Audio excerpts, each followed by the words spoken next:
Alright guys, welcome back to the channel. Thanks so much for clicking on this video. And today we're going to talk about the reasons that I purchased a 2024 Chevy Colorado ZR2. So let's get right into the video.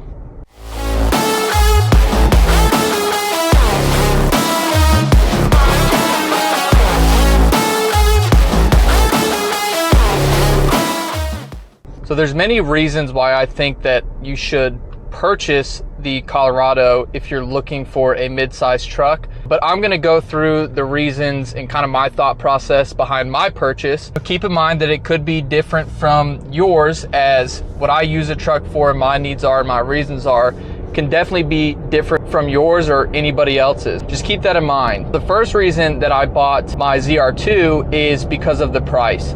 Before this Colorado, I was driving a 2010 Ford F-150 FX4. It was a great truck while I had it, but unfortunately it had the 5.4 liter Triton. And if you know anything about that engine, it doesn't have a good track record for success. Luckily, I was able to get almost 240,000 miles out of mine. But the reason I started looking for a truck is because I was having a timing issue, a couple other things that I was gonna need to do. I was gonna have to put 5 to 7 grand to fix a truck. So my plan was originally to purchase another full-size truck, probably an F-150 or Silverado or something of that nature. When I started looking at the price of full-size trucks were extremely expensive, especially for the features that I wanted in a truck. I was going to be looking at spending $70,000 to $80,000, and to me, I just couldn't see myself spending that much on a truck. So I decided to take a look at either a used full-size or a brand new mid-size. So when I look at the price, I was comparing it to full-size trucks, but also comparing it to other mid-size trucks. The Colorado is kind of right in the middle of the mid-size truck pricing. You've got your Frontiers, so if you're looking for just extreme value, lowest cost, I think your Frontiers are probably going to be your best option. But if you want a mix of comfort, technology, capability, so on and so forth, then I think the ZR2 is at the perfect price for that. I looked at the TRD off-roads, and I looked at the Ranger Raptors. I even looked at the ZR2 Bison and TRD Pros. All those were $60,000 to $70,000 at the time that I made my purchase. And that really kind of put me back up into the full-size truck price point. So price was definitely a big factor in my reasoning for purchasing this truck.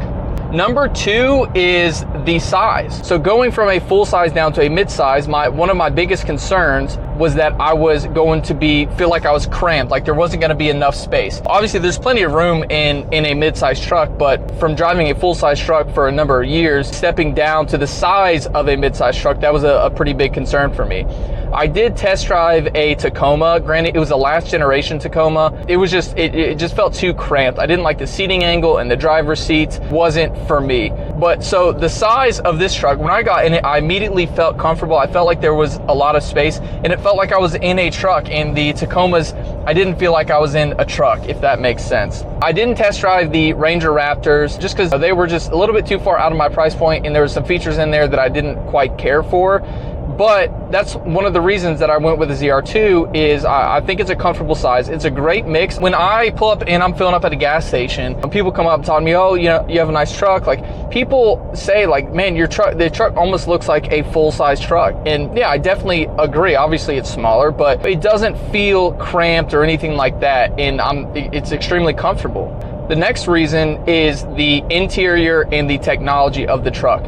So I went with the Convenience 3 package on my ZR2. So that got me the ventilated leather seats, I think some extra cameras, a few other features that I can't think of off the top of my head. But I spend a lot of time in my truck. I do a lot of driving on a daily basis, and I wanted a truck that I was going to be comfortable in. I've always had leather seats in all of the vehicles that I've had previously, so that's kind of like one of my things that I want in a vehicle, and that was going to be no different when looking at a truck. I actually think that the Chevy Colorado just recently won an award for like the most comfortable seats, And I absolutely agree. A lot of times when my wife is with me, she's even mentioned, she's like, man, these seats are extremely comfortable, or even more comfortable than the F-150. Also, the technology in these cars. Coming from the F-150, I didn't have really any technology. I had a 6-disc CD changer. The Bluetooth worked half the time. I did have a backup camera, but it was like one of the ones that are in the rearview mirror, and it was actually broken, so it was reversed. So my thought was, if I spend a lot of time in my truck, and if I'm gonna spend tens of thousands of dollars on a vehicle, I want something that has an updated interior. And that struck a point from the Frontiers when I looked at those.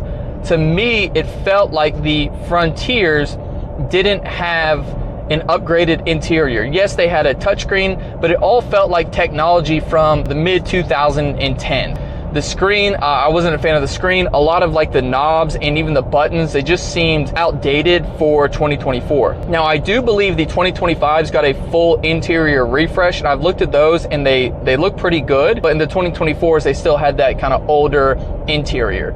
When it came to the Ranger Raptors, I wasn't a fan of like the vertical infotainment screen. It seemed odd to me, and it felt like it took up like the entire center portion of this, of the front dash. So I didn't really, I couldn't see myself getting used to that, and then also on top of that, costing more than what I was looking at in the ZR2s. And then kind of with the Tacomas, the radios, like the touchscreens in the Tacomas, they just feel like aftermarket, so to speak. Like it looks like somebody bought a brand new truck and then put an aftermarket head unit in there.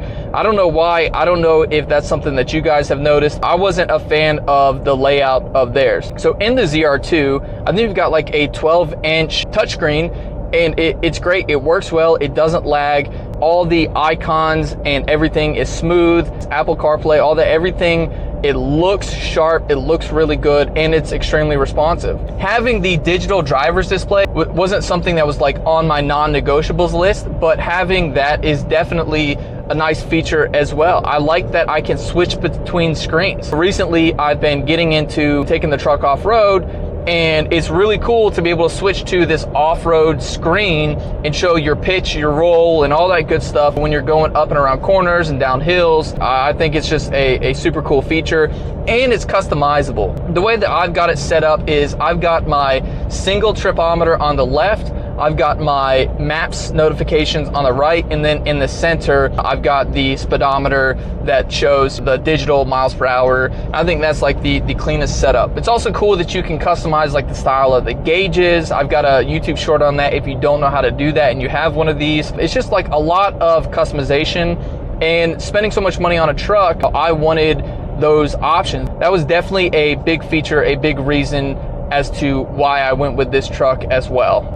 And also, I like the style of how everything is designed. I like down here, instead of just having buttons, you have these switches. I think it looks cool, it's easy to access. And another big thing that I just thought of is I like that there are still buttons. I don't like how a lot of cars, like it seems like most new cars nowadays, like everything is on the infotainment screen, like your AC, your radio, and all that good stuff. I do like having buttons, and I do like having switches. And so that was a big draw to me. The one thing that I do not like, unfortunately, is that this does have the auto stop and start feature. Obviously you can turn it off, and I do that every time I get in the truck.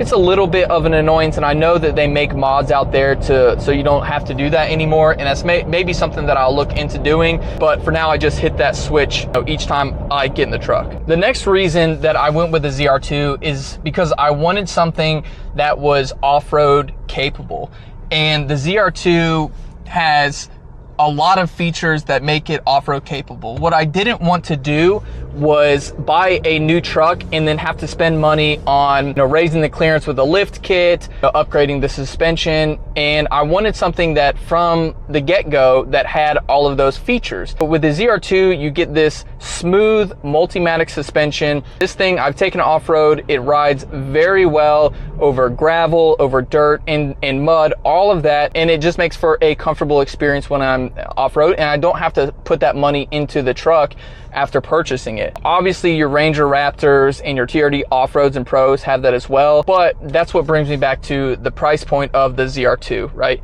So the other thing that was important that I wanted in this truck is lockers, and this thing from the factory comes with front and rear lockers.